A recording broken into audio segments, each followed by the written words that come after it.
സതീശന് കേരളത്തിന് മുഖ്യമന്ത്രിയായി AICC പ്രഖ്യാപിച്ചിരിക്കുകയാണ്. വലിയ സന്തോഷമുണ്ട്. അദ്ദേഹത്തിന് എല്ലാ വിധത്തിലുള്ള അഭിനന്ദനങ്ങളും നേരുകയാണ്. ഞങ്ങൾ നേരത്തെ തന്നെ പറഞ്ഞതാണ്, കോൺഗ്രസ് ഹൈക്കമാൻഡിൻ്റെ തീരുമാനമാണ് പ്രധാനമായിട്ടുള്ളത്. ഹൈക്കമാൻഡ് തീരുമാനിച്ചു. ആ തീരുമാനം കേരള ജനതയ്ക്കൊപ്പം ഞങ്ങൾ അംഗീകരിക്കുകയാണ്. പരിപൂർണമായും അംഗീകരിച്ചിരിക്കുന്നു. ഒരു നല്ല ഭരണം നടത്തുവാൻ തീർച്ചയായിട്ടും സതീശന് സാധിക്കും. ടീം UDF ആണല്ലോ സതീശൻ തെരഞ്ഞെടുപ്പിൻ്റെ എല്ലാ സമയങ്ങളിലും അദ്ദേഹം പറഞ്ഞ വാക്ക് അതാണ്. തീർച്ചയായിട്ടും ടീം UDFിൻ്റെ തന്നെ ഒരു ഭരണമായിരിക്കും ഇനി അടുത്ത 5 വർഷക്കാലം ഇനി തുടർന്നും കേരളത്തിൽ ഉണ്ടാകാൻ പോകുന്നത് എന്നുള്ളതിൽ വലിയ സന്തോഷമുണ്ട്. എല്ലാവിധത്തിലുള്ള അഭിനന്ദനങ്ങളും ആഹ്ലാദങ്ങളും പങ്കുവെക്കുകയും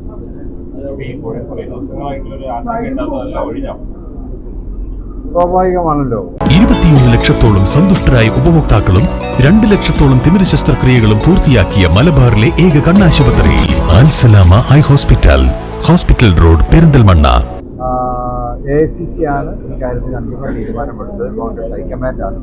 ഹൈക്കമാൻഡ് ഈ കാര്യത്തിൽ ജനാധിപത്യപരമായിട്ടുള്ള എല്ലാ കാര്യങ്ങളും അവർ പരിശോധിച്ചുകൊണ്ടിരുന്നു. എംപിമാരെ എല്ലാ ജനാധിപത്യ പ്രക്രിയകളും അവർ വിശദമായിട്ട് തന്നെ അവർ ചർച്ച ചെയ്തു.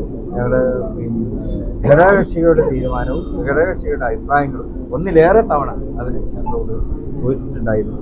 ഇന്നും ടാർഗറ്റ് ഞങ്ങളൊക്കെ വിളിച്ചു, ഞങ്ങളുടെ അഭിപ്രായങ്ങൾ പറഞ്ഞു. അപ്പോൾ എല്ലാ ജനാധിപത്യ പ്രക്രിയയും പൂർത്തീകരിക്കാൻ കുറച്ച് സമയമെടുത്തു എന്ന് മാത്രം. അതല്ലാതെ മറ്റ് ഒന്നും കഴിച്ചു. കേരള ജനത തെരഞ്ഞെടുപ്പിൽ ഒരു ജനവിധി ഉണ്ടായിട്ടല്ലോ. ആ ജനവിധിയെ മാനിച്ചുകൊണ്ടുള്ള ഒരു തീരുമാനമാണ് കോൺഗ്രസ്. ജനവികാരം അംഗീകരിക്കപ്പെട്ടു എന്നാണ്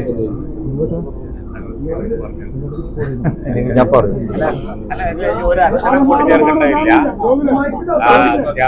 ഒരക്ഷരം കൂട്ടിച്ചേർക്കേണ്ടതില്ല. തങ്ങള് ഇന്ന് പറയാനുള്ളത് പരിപൂർണമായി പറഞ്ഞിട്ടുണ്ട്.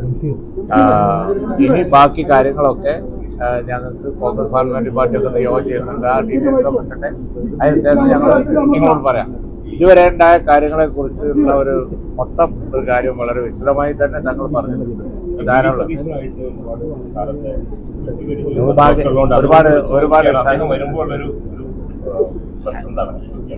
എല്ലാവരും നമ്മളെ സുഹൃത്തുക്കളല്ലേ. ഇപ്പൊ രാഷ്ട്രീയമായി പറയേണ്ടത് തങ്ങൾ പറഞ്ഞു കഴിഞ്ഞു. ഈ ഘട്ടത്തിൽ കൂടുതൽ അതിന് ചെയ്യാൻ ആവശ്യമില്ല. അതുകൊണ്ട്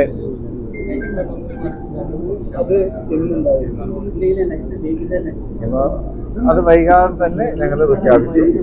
സത്യപ്രതിജ്ഞ തിങ്കളാഴ്ച ആയിരിക്കും ഉണ്ടാവുക. അതിനിപ്പോൾ മന്ത്രിമാരെല്ലാവരും കൂടി ഒന്നിച്ചുണ്ടാവുമോ ഘടകകക്ഷി നേതാക്കൾ മാത്രമാണോ എന്നറിയുകയില്ല. ഏതായാലും വൈകാതെ തന്നെ ലീഗിന്റെ മന്ത്രിമാരെ ഞങ്ങൾ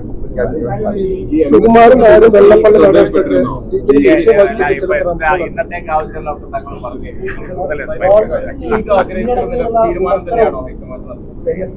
തങ്ങൾ മറുപടി പറഞ്ഞല്ലോ. അതിനുള്ള മറുപടി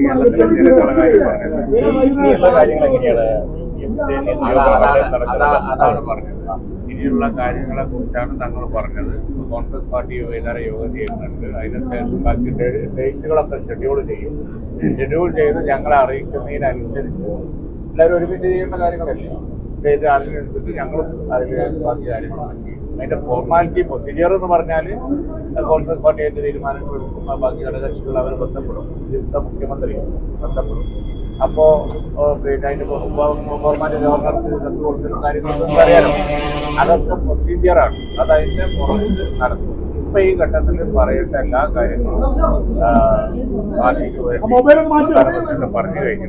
അവിടെ ഇത് ഇവിടെ നമുക്ക് അവസാനിപ്പിക്കാം. ബാക്കി ഒരുപാട് അതന്നെ പുറപ്പെട്ട എപ്പോഴത് വൈകുന്നേരം അവർ വിവരം തരാന്ന് പറഞ്ഞു.